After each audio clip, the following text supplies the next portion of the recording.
I wanted to have a space where dogs came and lived their best lives. I just knew that it was going to be a success. Most leaders have to only deal with people, but on top of that, you have animals. Yes. A decent area of risk in your business because you're mixing animals with the employees. Broke my ankles, and I remember having that little knee scooter and scootering to work every day. I don't give up. Wow. Some businesses overcapitalize first, and that's where you go wrong. If there was one command, if you want to call it, or one thing you want to train a dog to do, what would be that one thing?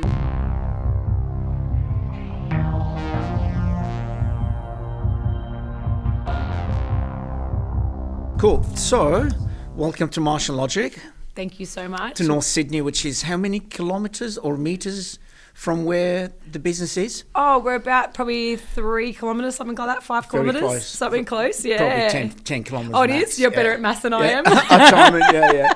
But yeah, nice and close, Anwar. It was very close, yeah. So I met you coming to 3.5 years ago now. Yep. Because Prince would have been about 6 months old. Yep. He's coming to 4 years old now in December. Yeah. And I was so impressed with your business, you clearly as the leader, and I really mean it, not just you as a person in terms of how good you were with me and with the rest of the people and animals and whatever, but the people that you hire as well, the standards that you set. Yeah. And that is not easy to do. Yeah. Especially throughout COVID, to hire talented people and keep talented people was almost an impossibility. Yeah. And you continue to be able to find good people and keep good people, and it was just amazing. The standards were really good. You stood out. Thank you so that's much. what I want to talk to you about. See Amazing. if any young women out there or anybody, but in particular, young women could be inspired by you. Yeah. And if they can learn and get something out of this, I think it would make this whole thing worth it. Thank you so much, Anwar. Look, it's definitely my passion, of course. The pet industry, I've been in it since the age of 13. So I've been doing, I started as a kennel hand, and I worked my way up to be an emergency and critical care vet nurse. And I opened Bloomingtails in 2015. And it was through my love and commitment to the industry. I wanted to have a space where dogs came and lived their best lives. The clients felt our brand. Yep. They felt the experience. They, they came in and, they loved seeing their dogs run in and live their best lives. But I also wanted a space where my staff came and they also felt a part of, that family, and we make sure that everyone's, celebrated and, they're thriving in their roles. And, COVID especially, like you mentioned, that was an interesting time for us. The pet industry really thrived during that time. Everyone bought a dog in COVID. Right.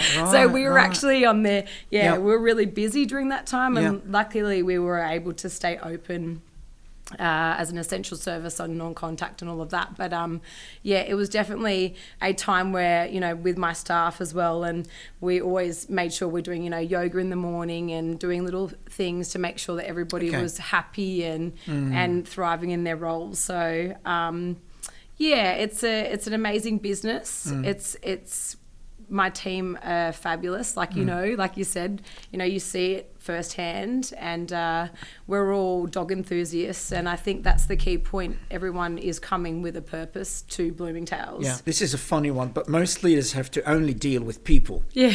You're dealing with people, and it's still the same kind of level of the people that I would deal with, which is employees and clients. Yeah. You still have that same challenge, but on top of that, you have animals. Yes, so I do. that's more than a normal business. So it is. How does that change the dynamic, and what kind of more challenges that place on you on top of a normal small business when you compare that yourself to a cafe? Yeah, 100%. That's an extra dimension, right? 100%, Anwar. Like, I never stop worrying about my business. The dogs are people's they're people's babies. They're part of people's families.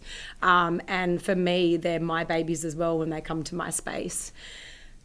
This is, it does come with challenges, but obviously with passion and purpose and, you know, the drive of wanting to make a difference in the pet industry and dogs' lives. And like I've mentioned before, seeing dogs come in and live their best lives, that's what makes me so happy, and my team.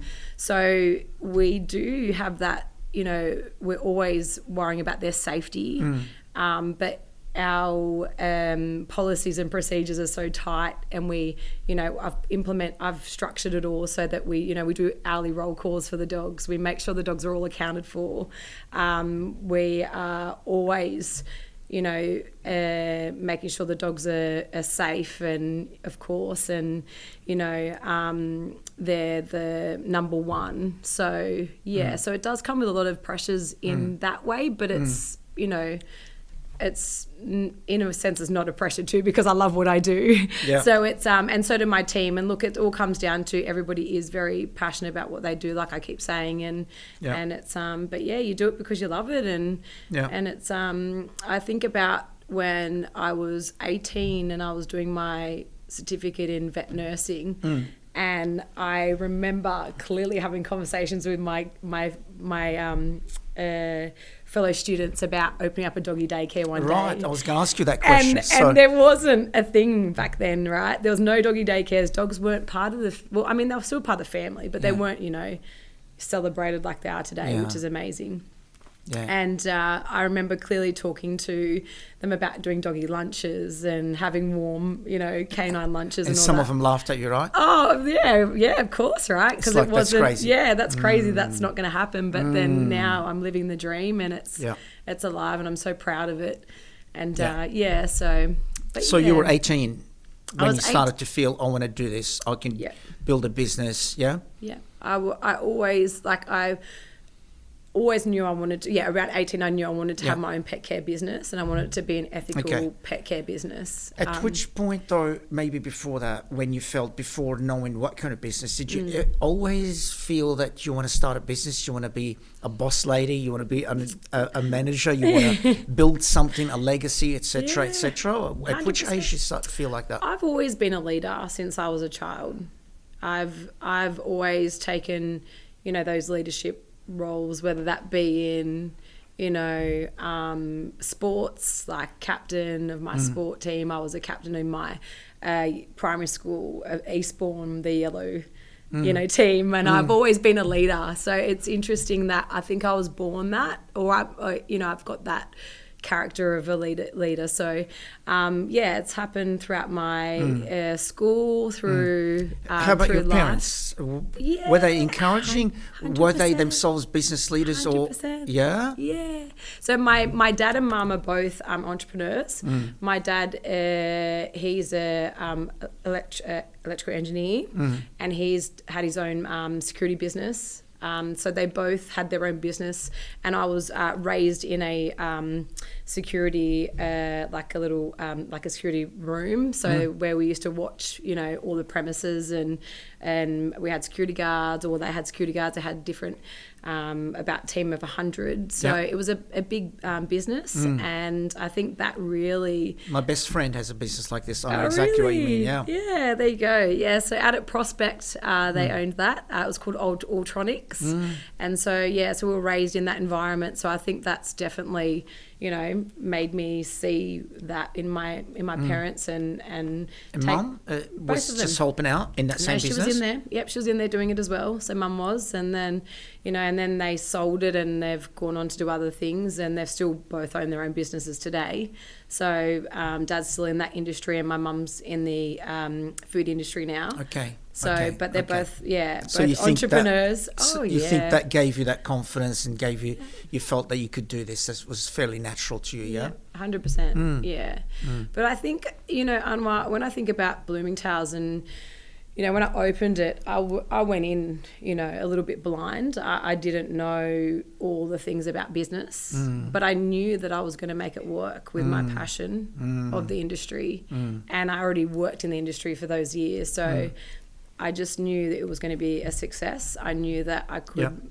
I've got that mindset. I'm very passionate about. The most inspiring thing I've ever seen probably is you holding your beautiful baby. How old is she now? Ayla. Yeah, she's 4. She's 4 now, so she would have been maybe, let's say, 2 and a half. and you're holding it in one arm and working with the girls and grabbing a dog and grabbing this and talking to employees, talking to Anwar, giving Anwar a hug, whatever, doing all that while everything. Holding. Yeah, she was 4 weeks. And I'm looking at this woman and go, what is going on here? What planet is she from? Yeah, I know, right? Well, Ayla was 4 weeks old when I brought her back to work, and she's been raised in that environment. So I've got this gorgeous picture of her with little headphones on at that. I think she was 2 weeks old and she's in the groom room. I mean, today she's there blow drying dogs with my team. So she's a leader already. And she says to me, Mum, I'm a leader. And I'm like, I didn't teach that. Like, I have not taught that. So she's naturally going to be it too. And I see it in her, which is amazing. She literally says that. So look, both my kids are amazing. Jet's also very passionate about animals. And Jet, yeah. Your so husband? He's 11. No, my son. Oh, I'm sorry. I don't think I met your son. Babies. I didn't know. Yeah, there you go. I only met the little one. Yeah. So Jet is 11. So he was 2 when I opened up Bloomingtails. So he's been. Might have seen it, but not realised that's your son. Yeah. Okay. So so there you go. So they're both very much a part of the space, and they're very confident with dogs and leading them around and all of that. So that's amazing. It is I amazing. want to talk about now. Your team, how you find people, as in not in terms of technically how you find them, whether you go to a job board or social, whatever. That's the least of my problems, and in the sense I don't want to necessarily talk to you about that in case that's part of your intellectual property or something. It's more about your gut feel about hiring people. Your team, let's say you, as I said, I don't care whether you find people on social or on job boards, or it doesn't matter. That's not the part I'm interested in. How do you spot that talent and that skill and that customer service and the attitude and blah blah blah? You go, this young person has something. What is it? What is the number one thing that you're looking for anyway? So for me, when I recruit the team, I am very big on energies. Like, I do feel when someone comes into my space, if they're passionate about what they're coming into. I ask some key questions about, certain breeds that they're into. So I know that they know their character by the breeds, which is an interesting one. Can you elaborate a little bit? 100%. I'm sure a lot of people would be interested in learning about that. Of course, yeah. So, like, if someone loves a Kelpie, they're going to be an energetic person, right? So a Kelpie's a working dog. So if they're Kelpie or Border Collies, or they pick a breed like that, that really shows me that they're an energetic, they're if they can keep up with those. 100%, energetic person. If someone likes a, like a Cavoodle or a Greyhound more, I mean, Greyhounds, they are known to be race dogs, but they're actually quite chill and they're lounge lizards. So so I'm guided by, that's one of the key questions that I do ask about in my my hiring. But I also ask about, what they do in their personal lives. That's a big one for me, because I like to know what they're into, if they're they're doing things, for their health. And because for me, I'm very much, mindset for me is a huge one. And I feel like if someone's got a positive outlook on life and they're nurturing themselves and their bodies and their lives, and that really impacts the way they are in themselves as well. So I think that's a big one, and also I think that's the main ones. But also their credentials, of course, and making sure that they're either wanting to come into the industry and learn, and they're really eager to learn, and either I train them up or they've had years of experience. So that's the things for me. But I think it's really important that they're doing lots in their lives to be the best versions of themselves as well. I really learned something from you. Yeah, because I think when you're around animals, and you want people that are positive, and you're energetic, and you're doing lots in your personal life to make that a good thing. So again, I keep saying this is so interesting, because you're recruiting this person to work with clients, to work with other team members, to work with you, and to work with animals. Yeah. Is this extra dimension and an extra challenge to everything you do. So this is really interesting. Yeah. We're looking at that person and we're only talking about how would he deal with the clients, how would he behave or be like when he's working with us. But you've got this extra dimension. So interesting. So in saying that then,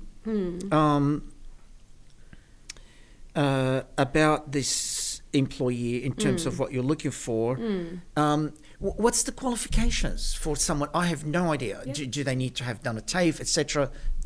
So animal attendants, so all my doggy daycare staff have done Cert 2 or 3 in animal studies, or they're starting it or entering it. What is that? I don't think everybody understands what you just that said. Is. So you said 2 or 3? What is that? Cert 2 is the beginning of it. So you've got Cert 2 in animal studies. So that starts with your basic husbandry of and breeds. So you're learning about different breeds. You're learning about how to care for a dog, how to handle a dog, and also husbandry. So cleaning up in a space.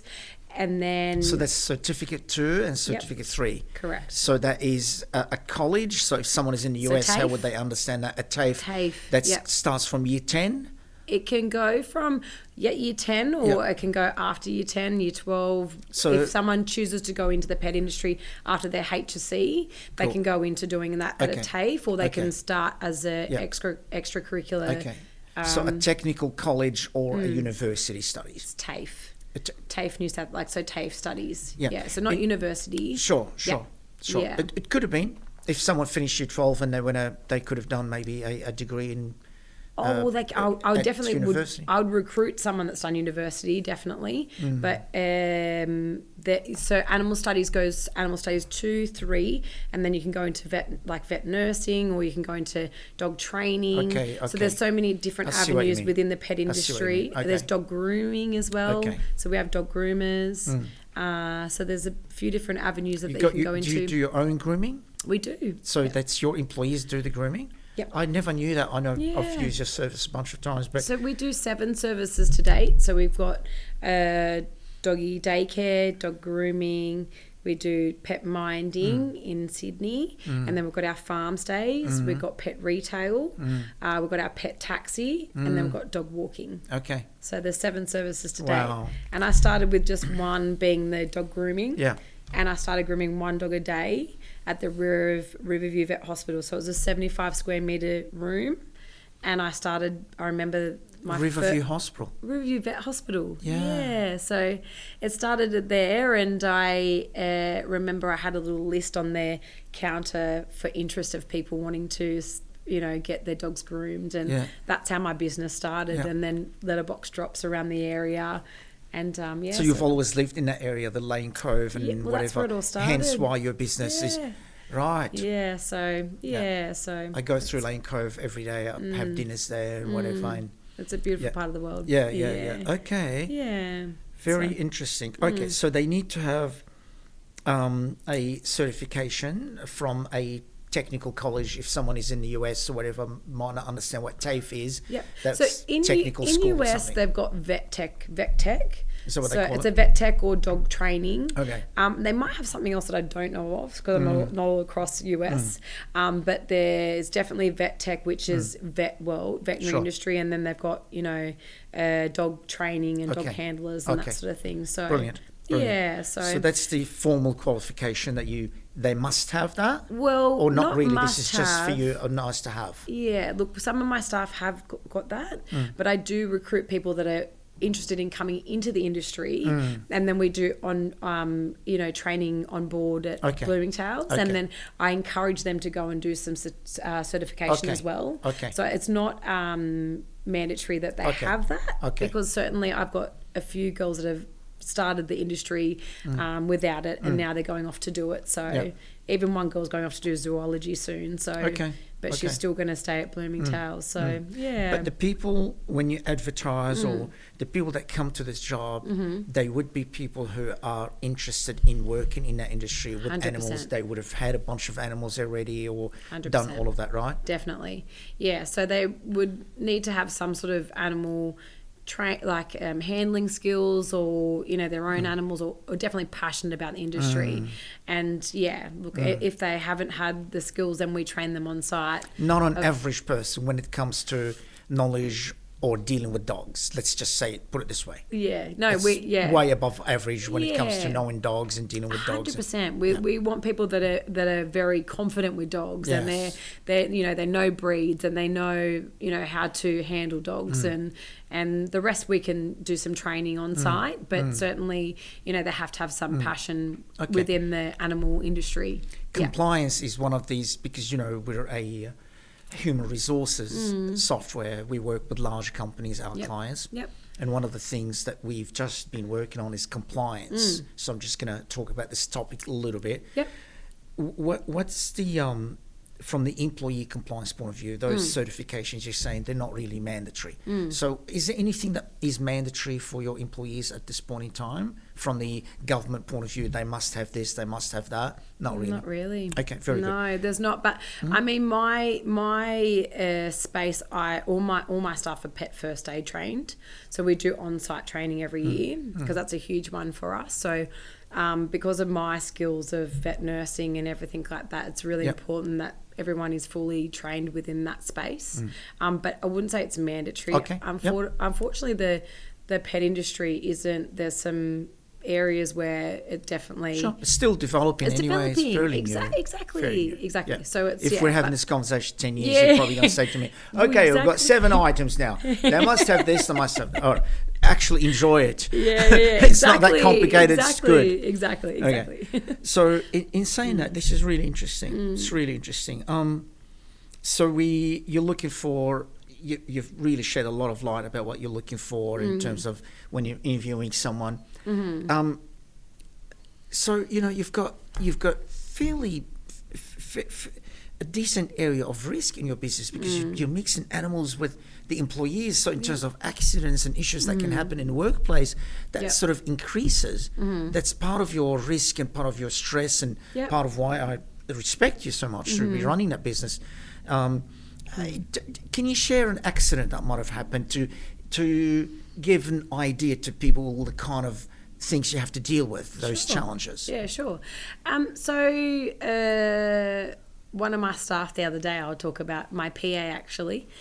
She went out to do some things for me, and she's come back through a gate, and sometimes dogs can get a little bit funny with gates, and that's just part of dog behavior. They have certain little triggers, and knowing all different personalities, because you've got all different breeds and different things, just like children. So children bite, children do things. So same with dogs.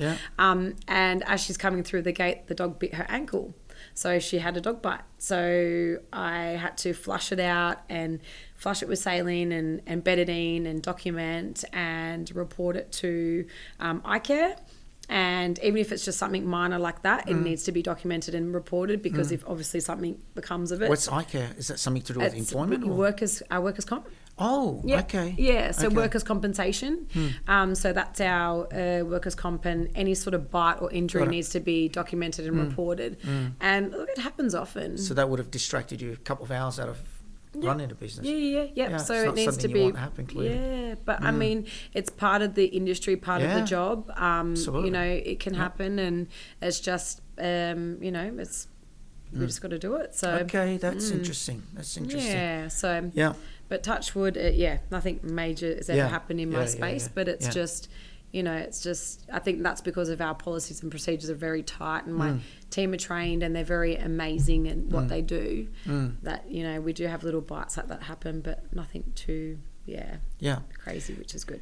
to find when you look at a country like Australia, we're one of the luckiest countries in the world. We're probably the richest country in the world to start with, and kids and people have got options. To find young people that want to do this kind of job. I mean, are you is that a cool thing, your industry, working with animals from the young people point of view? Because a lot of industries, I can tell you an example to illustrate what I'm talking about. Yeah. I've got a friend who's been doing shoe repair all his life. He's about 60. He started doing it, learning from his dad at the age of 15. Yeah. Can you imagine how many years? 45 years. So he was, the last time he was running his business from a country town, not Bathurst, Mudgee. Yeah.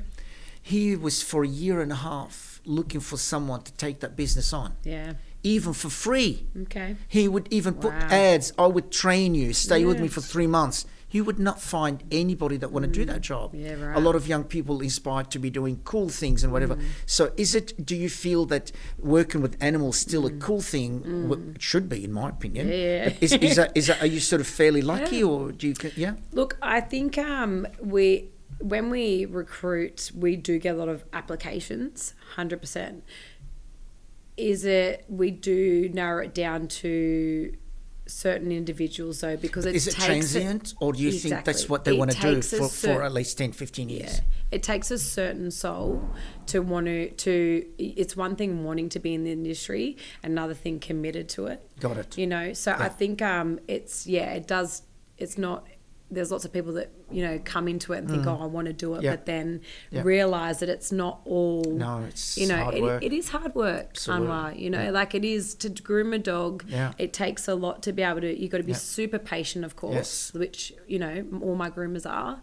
You know, you've got a dog that's wriggling around sometimes and, you know, and just to be real, but might poo on the table, do things, and that's part of it. And it's all, but you know, it takes a certain soul to be able to to do that and be able to. So it's a small niche. It is a small niche. So to find 100%. people, that's why again from the very beginning, why I respect you, because it is a small niche. To find still good people that have got the customer service.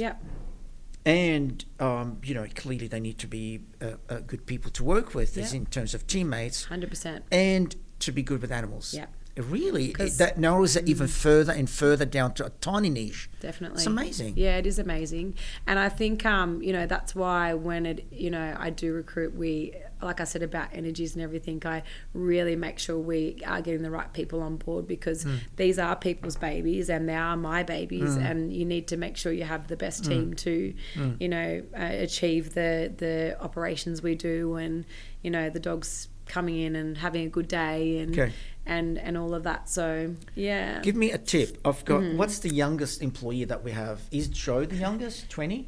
How old is Chris? How old are you, mate? 23, 4? 23. Okay, yeah. So 20 is the youngest at the moment, is that right? Probably. And then 23. Give me a tip. Yeah. What's the number one thing that you've learned with young people that you shouldn't do or should do? Okay. In terms of maybe rewarding them, in terms of listening to certain things, anything. What comes to mind, the number one that you think you want to share with me to learn? Okay, so for me, it's knowing about them, knowing about their life. I have no idea where he even lives. And taking, Chris, and where do you knowing, live? you need to know a bit about them, right? So for me, I'm always making sure I know about my staff, and like, even if it's just saying, if they tell you something and remembering that and being like, how was your weekend, how was that event, if they tell you, or, you know, just being engaging with them, because at the end result is you want to be a part of their life and show you care.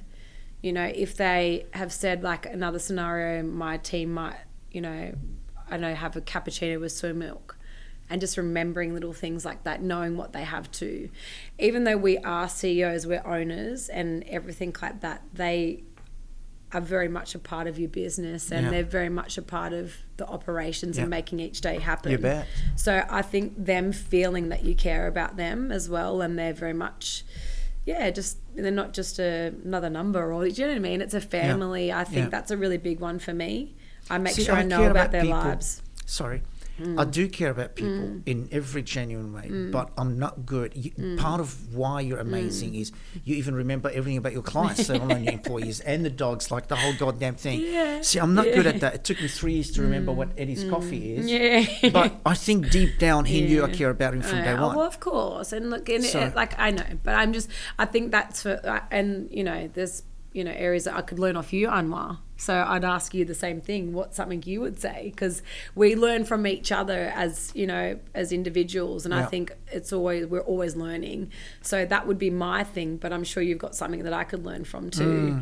So it's but yeah, it's interesting. Like even, you know, something happens in one of my staff's lives and I'll touch base with them on the weekend and I'll say, are you okay? How are you? You good? You got through that, or whatever it will be, just to show that I do actually care about them in their personal lives. It's not just work.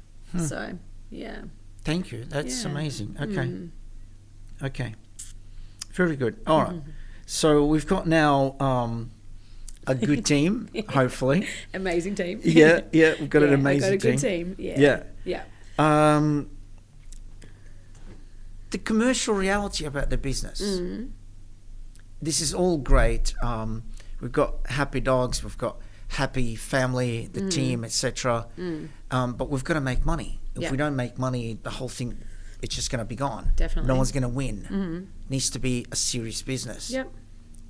Because none of the above that we've mentioned, the business can't exist, the employees will not be there, you've got to pay the employees well at the end of the day, etc. So it's a cycle that every part of it needs to function well for the other to exist, right? Yeah. Did you have, you know, you said you didn't know really much, you were quite young when you decided you want to do it and you had to go at it. Your parents were fairly savvy, you said, commercially savvy people, they were running business, so you must have picked up some skills from them, even though you probably couldn't remember. But did you, at which point you started to realise, damn, this is a business and I'm having some problems here and I need to make some changes, and at which point you started to have that realisation? So look, I started with like system cards. Everything was manually. I used to write on cards. I used to write on cards. I'm not very techie, so I'm getting better as the years have gone on. But I certainly, when it hit COVID and we moved to our bigger premises, which is Artarmon, so from 75 square metres to I think it was about 300 square metres, I knew that there had to be a shift in there, that I, you know, kept up with the technology and I offered a online service and went from, you know, system cards to an online booking system. So there's so many phases of the business that I can think about that I've grown and, you know, and changed and evolved and all of that. So that was definitely a highlight for me when I got to that area. And then COVID hit and like I said, it was so busy and we were like, okay, because, you know, there was a space next door, so there's like an extra 400 square metres. So now it's 1,000 square metres at Artarmon.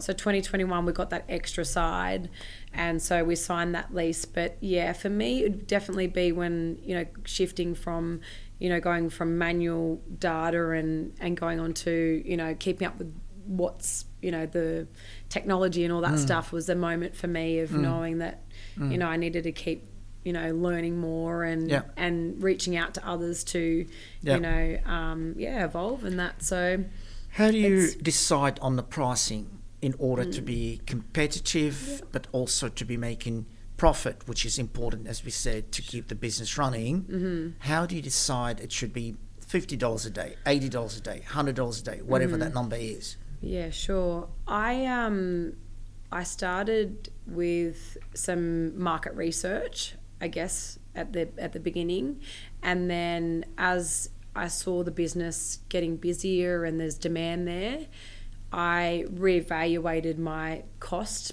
and my prices, because bigger team, I needed more staff, I needed more resources and all of that. So then I put my fees up. I also know with my experience and certification and the approach we take to the animals and our brand, I set the mark of it being a bit of a high-end market. So you're building your own product. So the research can only take you so far because you were pioneering yourself, inventing new things. So how do you decide then what you believe is the fair price and it's going to remain, people will understand the value of that product? It's an interesting thing, Anwar, because you know, we are high-end service for the grooming, definitely. It is something that you have to be confident with when you're doing it. And I think it's you see clients, they're happy and getting the feedback. And also if there are times that, you know, people aren't happy, which aren't very often, but you explain it, because sometimes people don't realise what it takes to groom a dog. or what it takes to, you know, like the transport for farm or little things like that our fees are, you know, it's all considered. So yeah, once you have that explanation and, you know, you explain it, then, you know, people understand. So I don't know, I've just come up with my fees based on what my feeling of what our product is worth and our service is worth. You know, I think we are high end. We do an amazing groom and result, and you know, we're not cages. We don't put dogs in cages. They're free range. They get to, you know, be happy and not be stressed. And I think that's the, you know, language we put out there so that people understand the fees, you know. And same for the farm, you know, we don't have cages there. The dogs sleep in the beds with us, you know. We have staff in there that are always with the dogs. It's different to a kennel.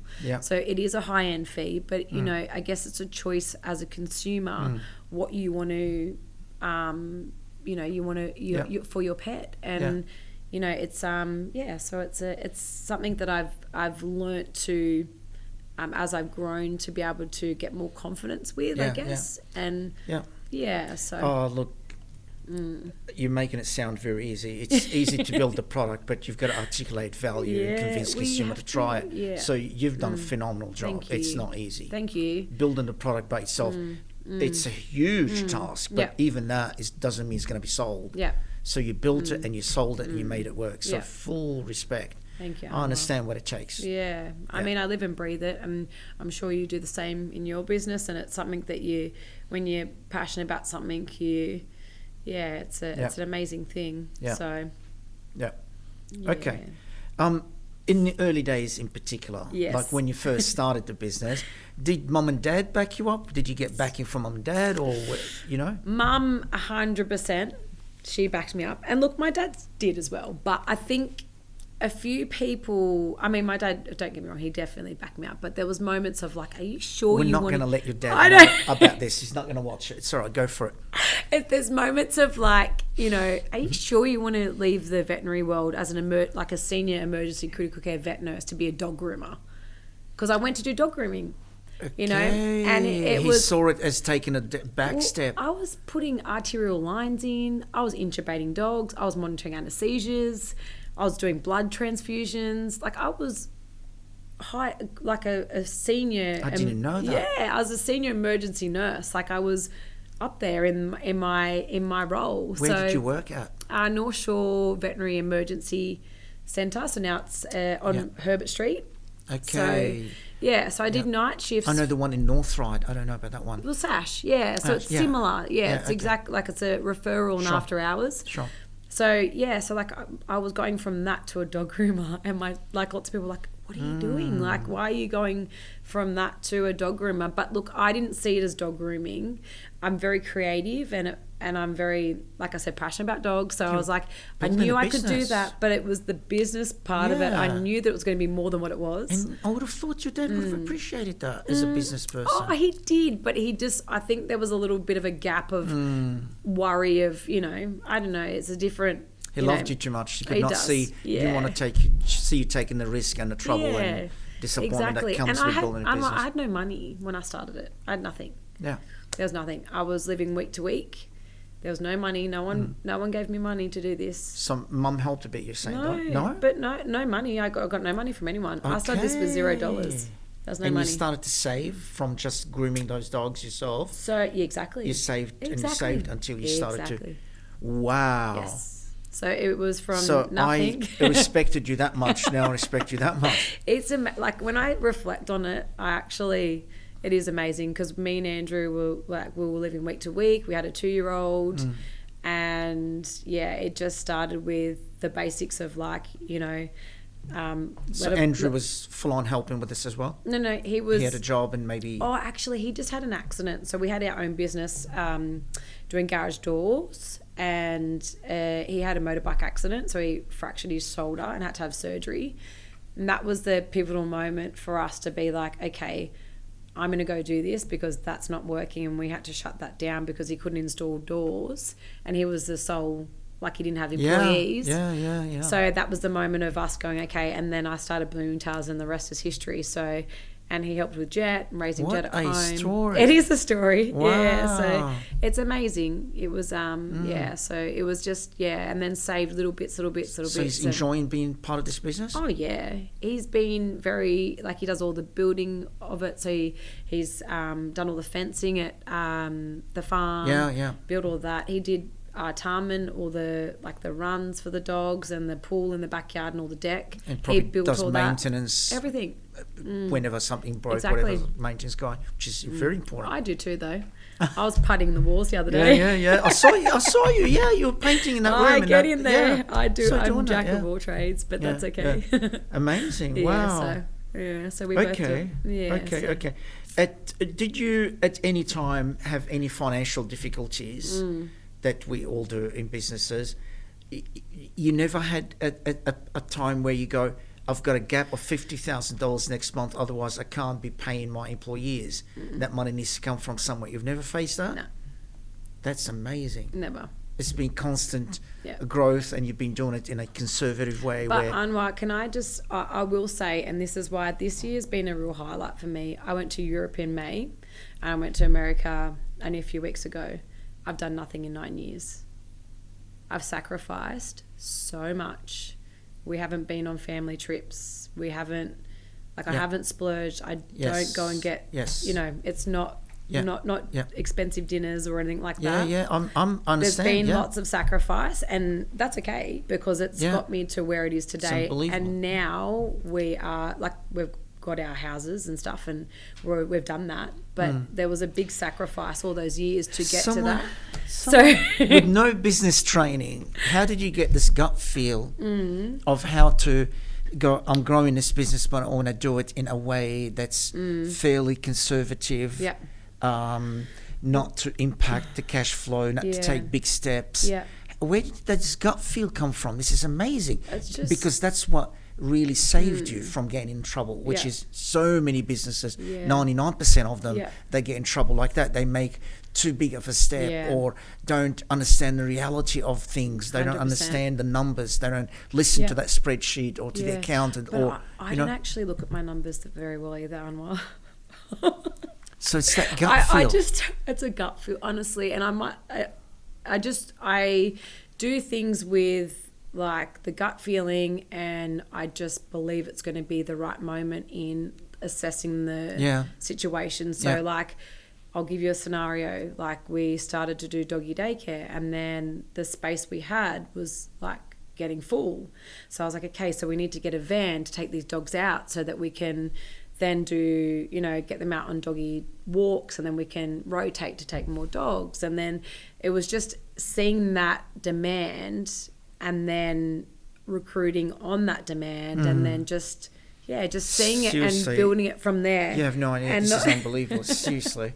So many businesses get in trouble. Yeah, and but I was in the space I had was 75 square meters. So I started small, and that's the thing. I think some businesses overcapitalize first, and that's where you go wrong, because you need to really think about, I didn't crunch my numbers, but I still mentally looked at it and thought, okay, this is coming in, not to the dollar, but I saw that, okay, this is coming in, so this is the next stage to get this.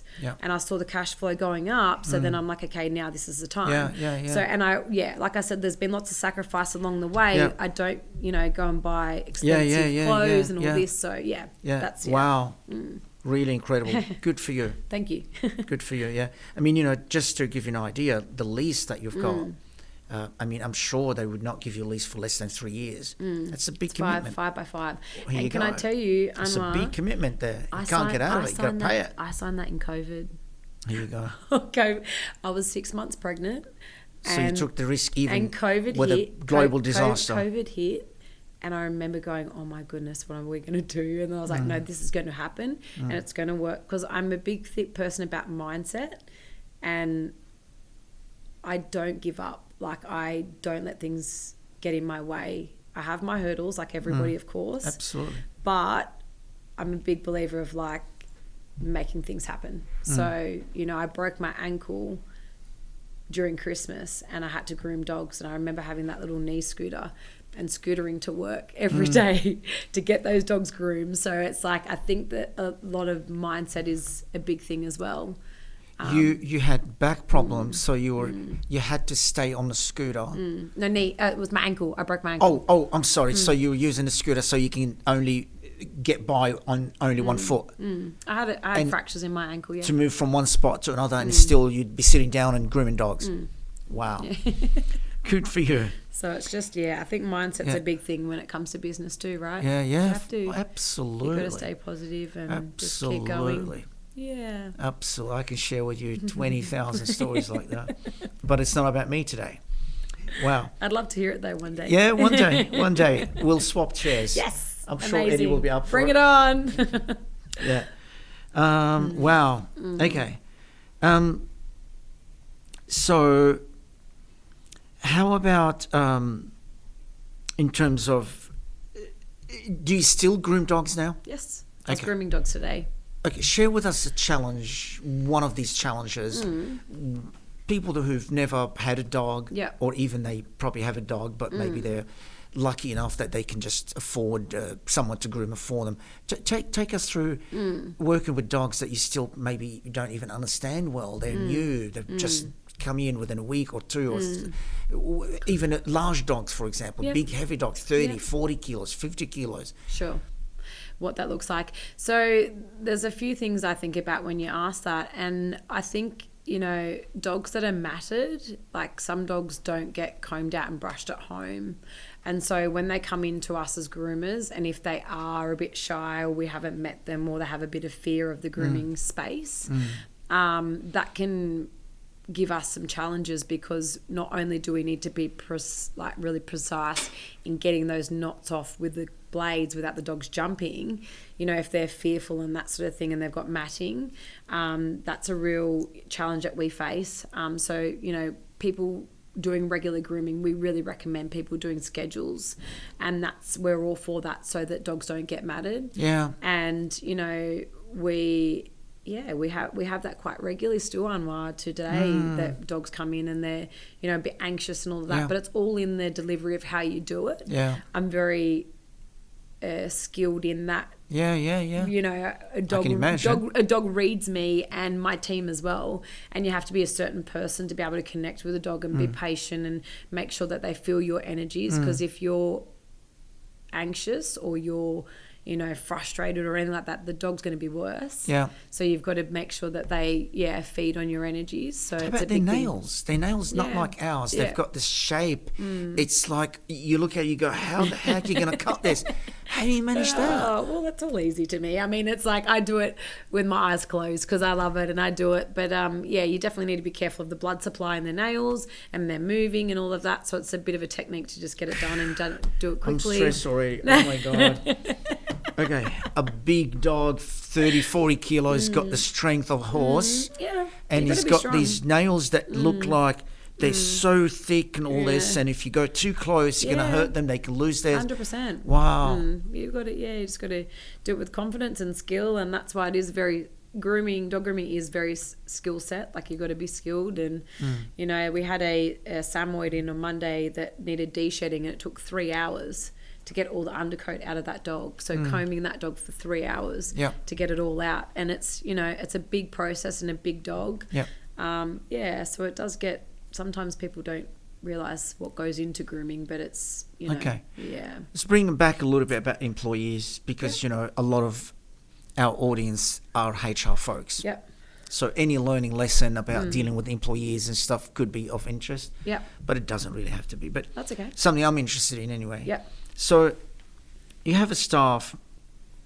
So when you bring in especially young people, that you go, I like something about this person, their attitude, they're good people, the things that you talked about before that really are important, and even a lot more important than any certification they might have, right?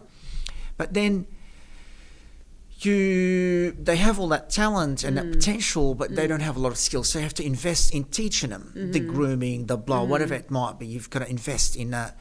And how do you feel sometimes when, or after all that investment, you lose them?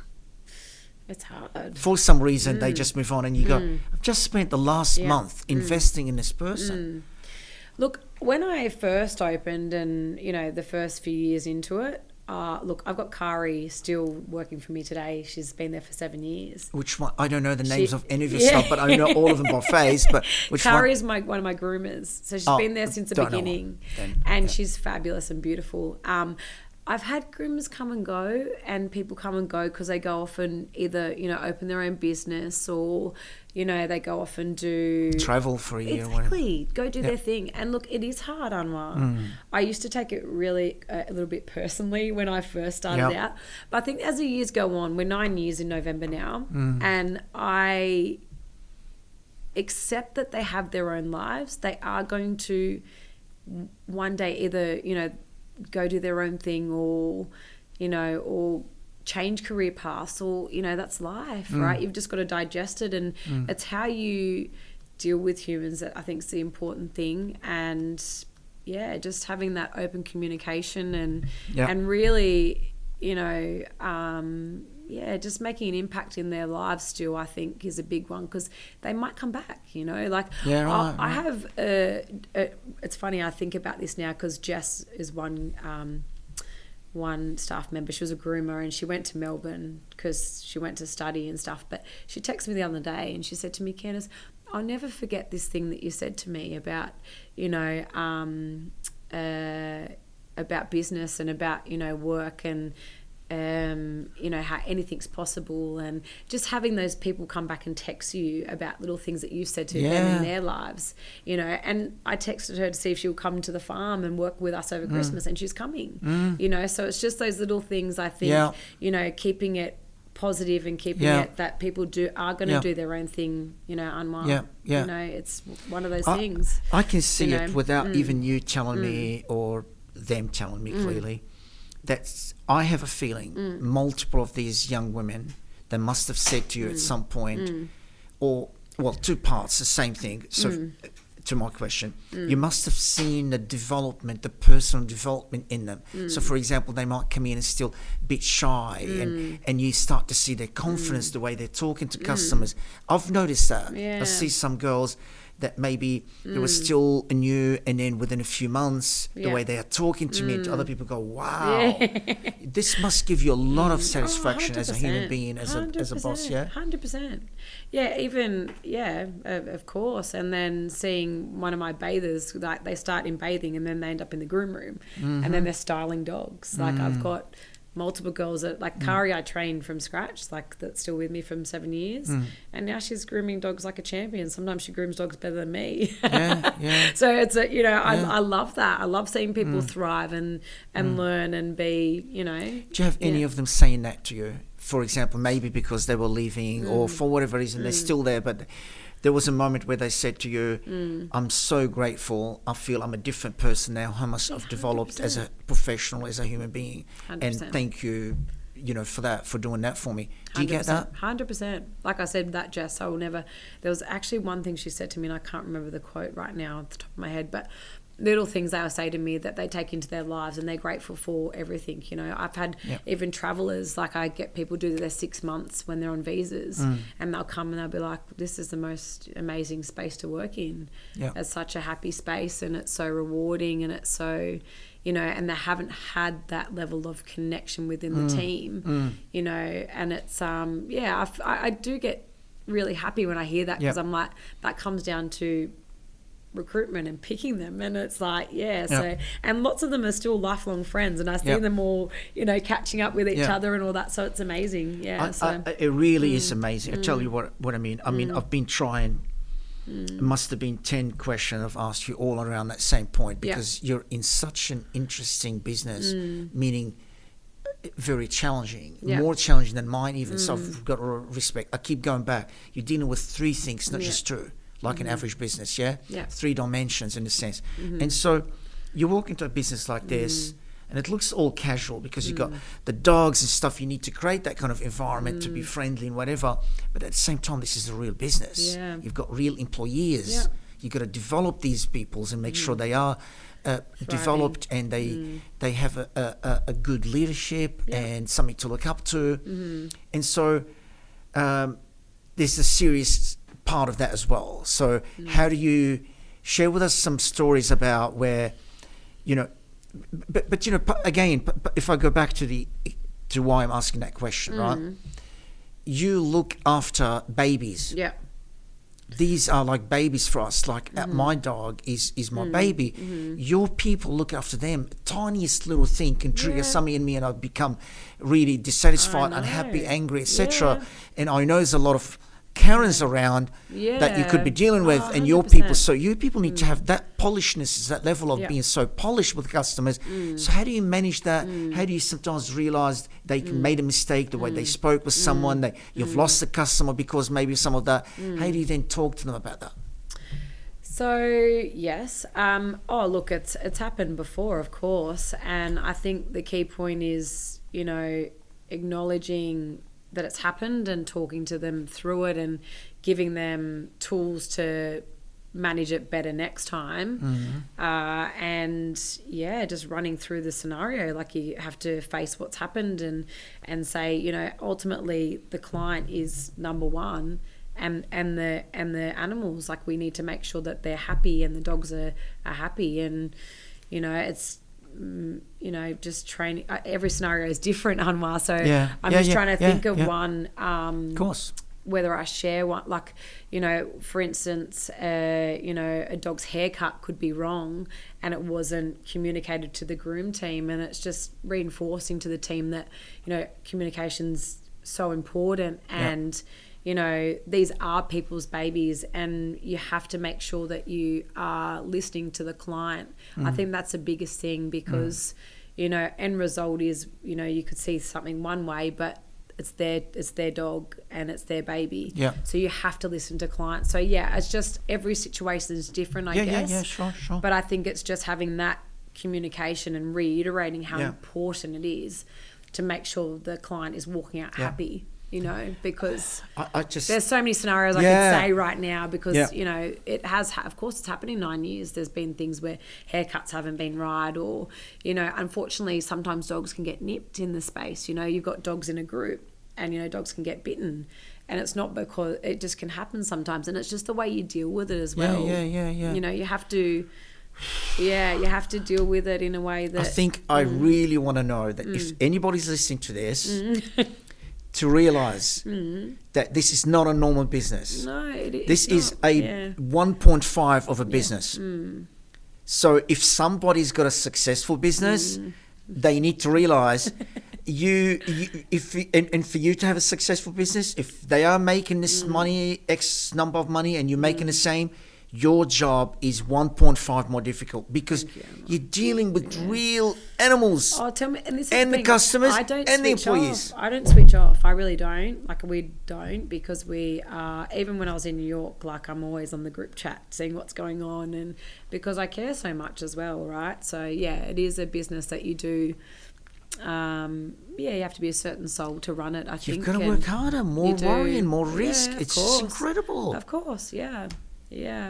But again, like, I do have an amazing team. Like, they are fabulous. Like, you've seen it yourself. And I think that comes down to training, and also, knowing the brand values and our mission and what we're all there for. We're all for the same reason. We all love animals. We're all there to make sure they're coming and having the best day, and and we're all having a good day as well amongst it. How all. often do you have meetings and stuff to talk about those values and what's important, and share issues and things? And so we do, like, we have meetings every couple of months, every 3 months, but we also have a group chat. So our WhatsApp chat is always active.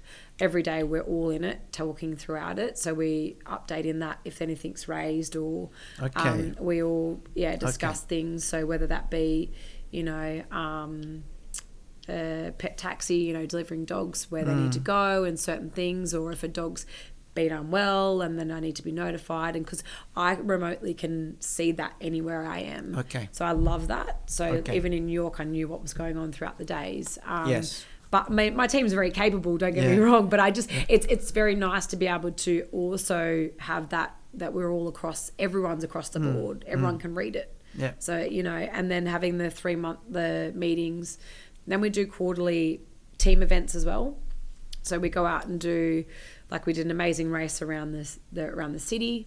So I do these things like escape rooms as well, so that we do these team bonding, events, so that we can all, learn to problem solve and do all those things as well, because it applies to our job. Like 100%. you've got to all work as a team and be very much working well together. So it's fun to do that and be a family, right? So but the meetings happen. And how about when there's tough conversations, you have to let someone go? How many times have you had to do this? Once. Yeah, once in 9 years. So your recruitment's really good then. I've only let go one person. No, do you know what I mean? Oh yeah, but people have come and gone, but I've only ever had to let go. Yeah, that's what I'm talking about. Yeah, once. Okay, and where do you feel? How did that go? What went wrong in a sense? What did you miss something during the hiring process? What led to that? What do you think went wrong? What did you learn from that? Not to do next time. Yeah. So for me in that situation, I think there was a lot of what would it be? I think it just was clashing in that the roles that they wanted to do and the miscommunication. I think I don't know how much that was on my part, but I feel like there was just miscommunications around what they expectation and role. I was going to say. Surely that's on you during the recruitment. You didn't tell them enough, no? Well, I did, but I feel like that wasn't like that. It still wasn't achieved, I guess. And I there was a lot more to it. There was also them crossing some boundaries in opening up their own business, which was conflict of interest, and there's lots of stuff that went on. So I can't go too deep into it, but I think there was just some personality clashes as well. So I say I'm good with personality. 1 in 9 years, it's so rare. It is good. Yeah, you should be very proud of yourself. But I'm just saying, it happens all the time. Well, it can, right? And this is it. So it is. It's it's just a shame it happened, and it is what it is. But what can you do? It can happen, Anwar. And did you feel that maybe from that you learned that to do a bit more during the recruitment process, to ask more questions, to clarify what your responsibility is? 100%. I reviewed everything after that. So I made sure I reviewed all the Do you have a job description? Exactly. Job roles, responsibilities, all of that, all their contracts and everything. You put that in the contract or a separate document? Separate document. Okay. They sign it as well, part of the, Yeah. So they sign that. So there's the job roles and responsibilities, the conflict of interest, there's the contract and all of that. So they sign that. But I did go over some stuff and obviously that a little. You just have to when things don't go right, you reevaluate in any scenario, right? So all the time we're improving, we're learning. Yeah, of course. So it's just it's one of those things, but it wasn't a fun thing. None of us want to do that. So but yeah, so I guess it is good 1 in 9 years, like you said. So 100%. 100%. Okay. So what's next? Those services. What 7 did you say, or 9? I've got 7. 7. So I remembered. Yes, I'm pretty good. You're on it. You're on 7. it. So 7 services. What's next? Well, I'm always thinking. Well, even with these 7. Oh, okay. No. I'll come back to the other one. Yeah. I'd love to hear about that as well. Of course, I might have misled you, but I want to know. Yeah. Starting with these 7, which one is the one that you're still working on that you believe not doing as well as you would like it to do? You're still working on the marketing of it, on the product itself, on resourcing it, whatever it might be. I think they're all going really well. They're all going well, Okay. very well. But the farm stay is the newest service out of all of them. So we have seasons that obviously it's busier, but I'm trying to get it to that point that it's consistent, which would be lovely. Is it still dirt, no grass in the? No, we've got synthetic grass now. the dirt was so good for Prince. His skin was the best he's ever been. You said that. Grass. I know. He's got but it's allergy synthetic from grass. grass, so don't worry. Oh, it's okay. Not real grass. Not real grass. So we've put some synthetic grass there. Okay. So, but look, it'd be nice to get the farm stays a little bit more established during the off seasons. Because holidays we're always busy, but there's some times that we're a bit slower. Okay. So I'd like to get that a bit more consistent all year round. What do you think is missing there, or what's? Look, I don't know. It's a seasonal thing, right? So I'm trying marketing at the moment where we've just got our van sign written. So who's your customers? So for me, I would use you at the moment if I'm, let's say, going on a work trip or on holidays. Yeah. So that's the kind of customers you're looking for. Yep. Yeah, work Correct. commitment or holidays. Yep. What's stopping someone from using you? Is it the cost? I think it's cost. Cost? I do. I think sometimes it's cost. Yeah. I think it's cost. And then also some people don't like that their dogs are traveling the 2 hours. That's one thing they go to a pristine, beautiful place. Get out of this pollution. I know, right? If you really love your dog, it's a great thing. And also some breeds. There's certain breeds that are, people are a bit, I'm not sure they're up to farm. But if they stay in Sydney, to be on the lounge, then I'm like, there's not going to be space. I know, right? They're going to be in cages. I know. So look, you can't have it both ways. Yeah, exactly. So I think it's just getting that, the sign writing on the van. Hopefully that's going to get people seeing us more. And then we're just doing some more marketing strategies at the moment of, getting some more reels out there so people get to see. And I think the big thing is seeing and feeling the space. So what's the value proposition of this product? 3 things. If you were to be advertising that product, why should someone do it? What would be the number one? So the dogs get to be with certified farm hands at all times, so they're not in crates. Okay, beautiful open space. And amazing. I must add, pristine, beautiful part of the world. 5-star, like resort style. So they get to be with someone always. We have that they sleep with us at night time. I think that's a big one because dogs do get stressed if they're on their own. Absolutely. How can I enjoy my trip if my dog's sitting in a cage? Exactly. I would never do it. Bugger the trip. You'd be thinking about them the whole time, right? I would never do it. It's not even. And they're holidaying while you're holidaying, so it's like exactly. And I think that's so amazing that people can get on and see them on our Instagram and see what they're doing. And then now we've added the magnesium pool so that they can swim. Magnesium pool? Magnesium pool. I don't know what magnesium pool is. Yeah, so we've got a wellness pool for the dogs. So it's all magnesium. So it's like good for them, like end of day, like muscles. And when they're running all day, they can get in and it's all magnesium as in salts. Oh. Yep. Oh. Yeah, okay. So it's not chlorine. Got it. So it's magnesium. Yeah. Nice. So we put that in last year. So the dogs love it.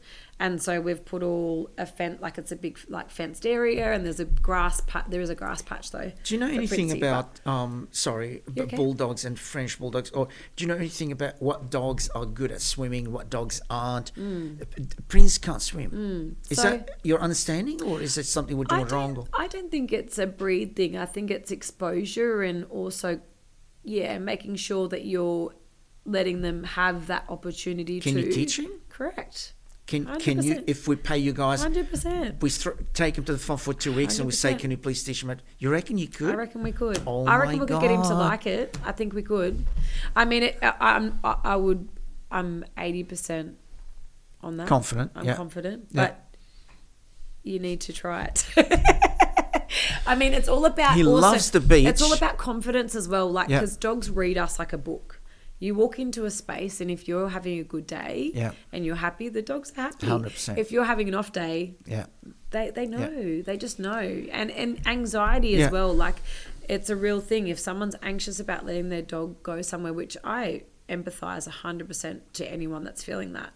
But the dogs feel that. So if you're anxious, they will be anxious. 100%. So you've got to. I believe in that. And so sometimes, like, and I own this myself with my children and with my own animals. Like, I mean, don't get me wrong, I love all the dogs that come to me, but when then you own, it's that next level of, you worry and that. So I've had, even for myself, my boxer that I got anxious with about certain things. And so you've got to make sure when you're exposing them to things, you're not that. Okay. And so I'm not saying that that's happened with Prince, but certainly you've got to be confident when you're introducing certain things and doing it often as well. Okay, I want to warn you because I'm gonna do this. Oh, yay! But he loves to go in the ocean. He goes up to sort of here, and he jumps over when the waves come. So he just jumps up, and he realizes it's going to be come too deep. He runs out, but he loves being at the ocean. Oh, that's gorgeous. Loves the water. That's amazing. teach us something about dogs and stuff. Yeah. I could talk about it all day. Yeah, I know. So, for example, how about something that I would learn from? What the thing I want to learn from is, when you're teaching dogs, for example, what's your theory about the whole treat stuff? When you're teaching, do you encourage using the treat too much, or you can teach dogs without treats? Just the whole psychology. If you want to teach your dog stuff, what would be the number one tip?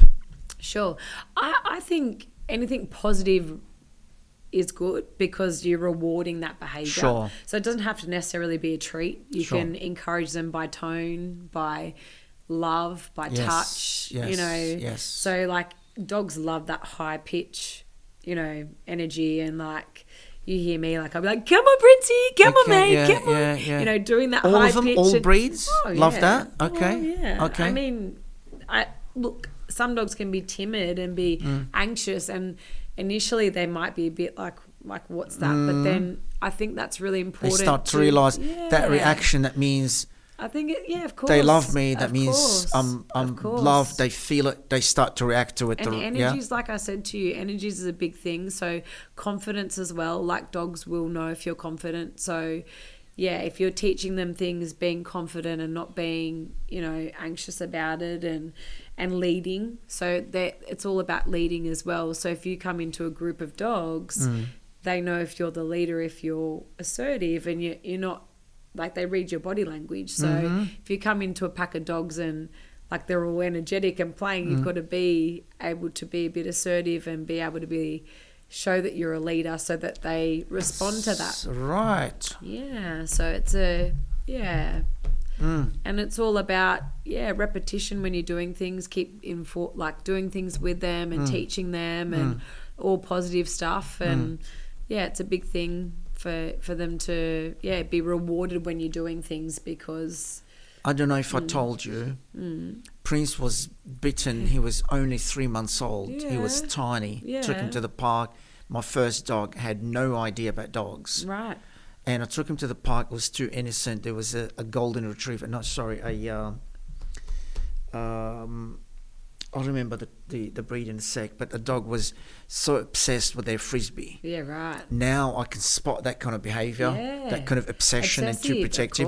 But at that time I had no idea. Yeah. And that's the thing, you've got to know certain things. And when you're going to parks, there's so many different breeds, and like I said before, like a Kelpie or a Border Collie, they're herding. Was a Border Collie. So they're herding. So they're constantly on working and ready to. So putting a Dachshund and a Kelpie or a Border Collie, like you got a recipe of potential reactions. So it's just knowing your breeds and knowing how to manage things as well. Like you've got to be, like there's so many different dynamics you've got to be able to, assess. And so let me tell you that story. Yeah. So had no idea about dogs.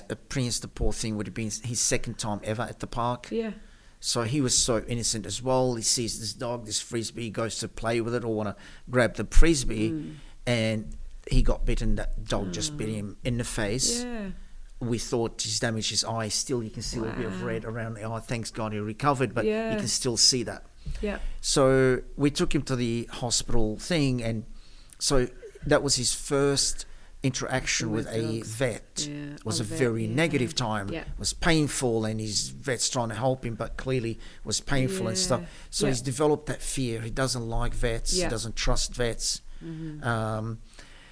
It's a major problem for us. If he has a problem right now, we have to call the vet, and we get some kind of medications to calm him down for about a few hours leading to the appointment to help with that. Yeah. What would you say to that? What kind of tips or recommendation you would do? So I would say if you've got something like that, would be taking Prince to the vet when he's not having anything done. So going to the vet, getting them to give him treats. Oh my God! Make it a positive. Make it a positive association. Yeah. Like don't take him in when it's just something that's wrong. Only when there's a pain. They're going to associate it, right? They're going to be like, okay, well, every time I go to this place, they're hurting me, or they're assessing me for something that's wrong. So I think it's really important to go and just get them to give him a pat, or them to give him a treat, and just touch base so that it's not that association. Yeah, that's the first thing. And do the vets muzzle him and stuff, or when he goes there, do they put a muzzle on him?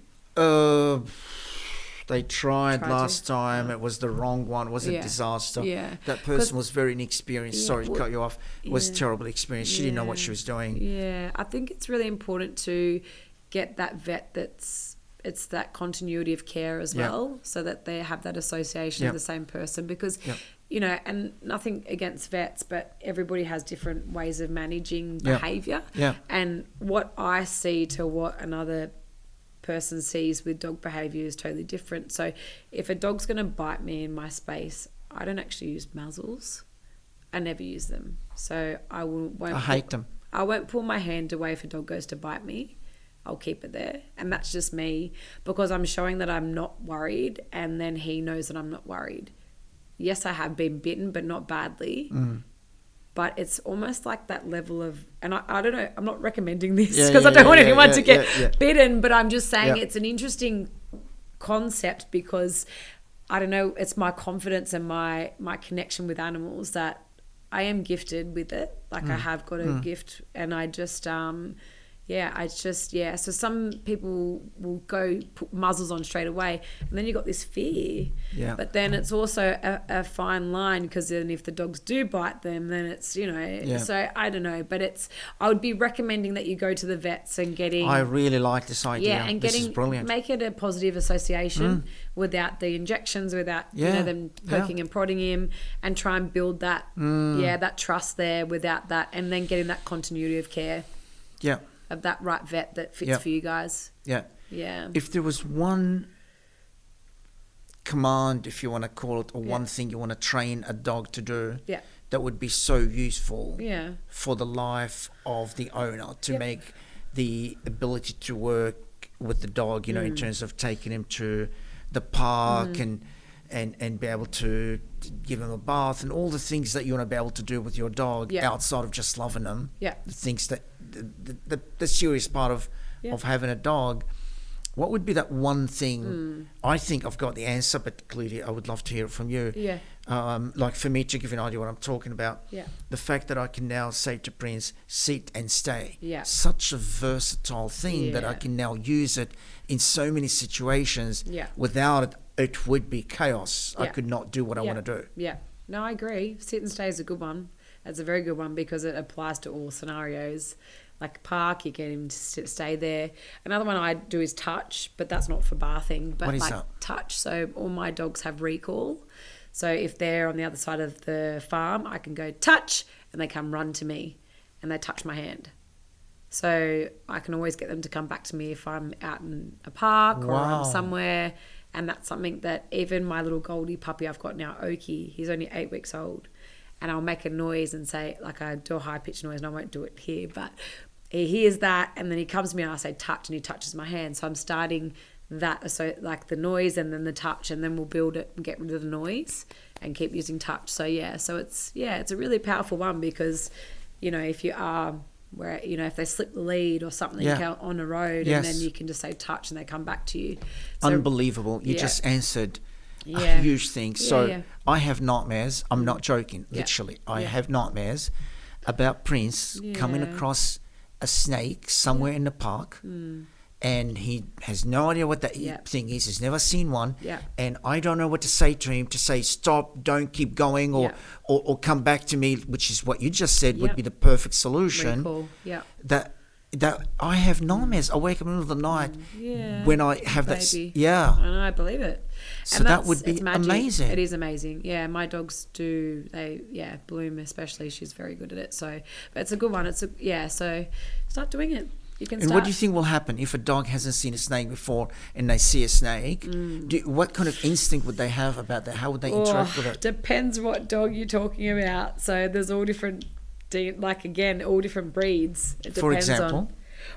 So if you've got, so I've got a Frenchie cross Spitz, and if it was her, she'd be straight in there going for it, because she would. I mean, I still do recall with her, but going for it, what, as a curious to get closer, or they want to actually grab it, kill I think it? she would grab it. They see it as what, as a threat, or as a source of food, or both? No, I think both for Bloom. And then I've got Mackenzie, my golden retriever, that's like, she would just be like, oh, what's that? And then off she goes. Like, she wouldn't even touch it. Okay. So it's, I think it really comes down to the nature of the dog, because, again, I look after this dog, Vinny. He's a dreamboat. I love him so much. He's a Labrador, okay, and I've got geese in my front yard. And so I wouldn't take my dogs in the front yard with the geese, because they'd either be playing with them or they'd be trying to attack them.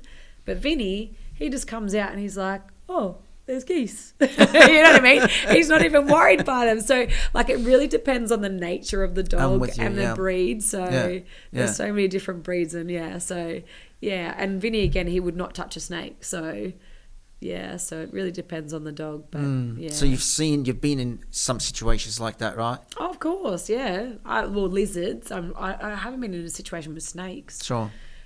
Touch wood. Lizard is close enough. But similar. I've seen lizards and dogs and stuff like that. And some dogs would want to. Oh, of course, go for it, and some dogs, that's interesting. Yeah, exactly. And some just play with it, and then others, kill it, and or try to anyway. You'd stop it. But look, it is. It's an interesting thing with different breeds and different natures, and this out there in the wild, they. Someone like myself growing up watching all these documentaries about animals, you get the feeling that they make a huge distinction between cats and between dogs, let's say.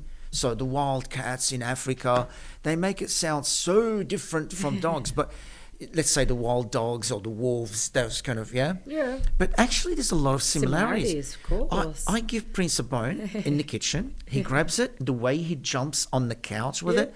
I'm going, this is the documentary where not the cheetah, what's the one that goes and has its food in the tree, the leopard. Leopard, yeah. Oh my God, I'm watching Prince, just the leopard behaviour, that big bone bigger than his head, and just jumping on right up there. Yeah. Surely, what can you say about that? They're all carnivores, and they're very similar in certain things they do, but then they're different as well, Do you know much about cats? Did you ever? Oh yeah, I've got a cat myself called Malachi. Okay. Yeah, but although he thinks he's part dog, because he's around so many dogs, so he runs around and herds with the dogs, and he fetches as well. So he fetches balls, no way. Balls and toys and everything. He fetches. So that's adorable. But look, I've had lots of cats in my life as well. Look, from the age of when I could bring animals home, I've had everything. I've had mice, I've had rats, I've had guinea pigs, I've had hermit crabs, fish. Yeah. So but look, cats are I love them as well. I do, but they're different to dogs in many ways. So sure, they're very much independent. Like, they're just happy to just do their thing.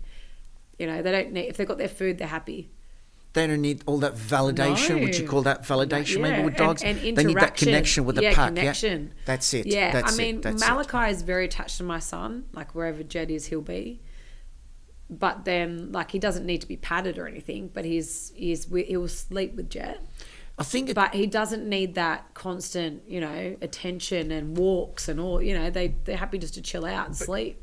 If I'm right, if you turn that into the so-called what do you call this science?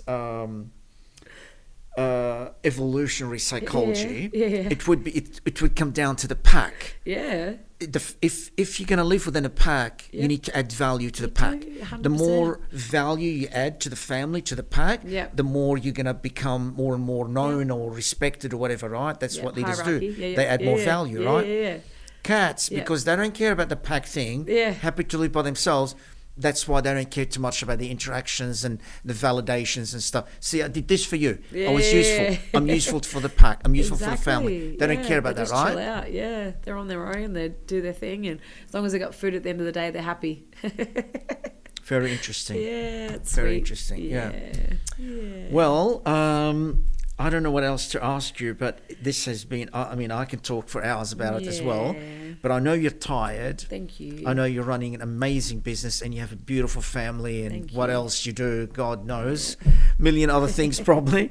So I think we'll have to wrap it up. Thank you, Anwar. It's been amazing. It's Thank you unbelievable. for having me. And we'll do it again. Let's do it. Next year, maybe March or something, we'll bring you back. That's when you can ask me a few questions, maybe. Sounds amazing. Thank you. I look forward to it. You're amazing. And congratulations on building such a beautiful brand. Thank you. Beautiful business. You're making a big difference to people like myself. Thank you. And thank you for trusting me with your baby, because I love Prince very much. Yeah. He's amazing. It's an honour. Yeah. And thank you for, as I said, doing what you do. Thank you. Good on you. Yes. We'll see you Until next time. Yeah. Thank you.